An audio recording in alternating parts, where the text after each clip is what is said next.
আজকে না হঠাৎ করে ইচ্ছা করলো যে এই শাড়িটা পরে একটু সুন্দর করে সাজবো। একটা রিসেপশন বা বিয়েবাড়ির গেস্ট লুক মানে মেকআপ করে একটু সাজবো।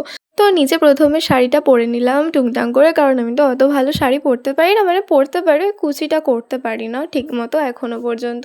নরমাল শাড়িতে পেরে যাই, বাট এরকম বেনারসি বা ভারী শাড়ি হলে একটু টাফ, মানে আমার জন্য একটু প্রবলেম হয় আরকি। তো তারপরে শাড়িটা পরার পরে আমি এখানে আজকে বেসে না ফেসের মধ্যে কোনো রকম ফাউন্ডেশন বা কনসিলার ইউজ করিনি।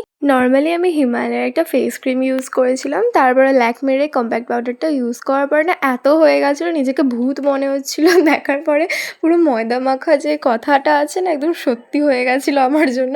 বাট তারপরে ব্রাশ দিয়ে ভালো করে ব্লেন্ড করে নিয়েছিলাম, কি বলবো আর। তো তারপরে আমি একটু হাইলাইটার অ্যাপ্লাই করে নিয়েছিলাম ফেসের মধ্যে। আমার যে সাজতে গুজতে ভালো লাগে সেটা আমাকে এই ভিডিও বানানোর জন্য না ভীষণ হেল্প করে। মানে আমি যখনই পারবো একটা নতুন ড্রেস বা শাড়ি দেখলে ওটা নিয়ে বসে পড়ি সাজতে, বিকজ আমার ভালো লাগে খুব, মানে নিজেকে সাজতে। আর হ্যাঁ, মেকআপ তো শেষ হতেই থাকে, কি বলবো আর। যাই হোক, সেটা একটু ম্যানেজ করে নিতে হয়।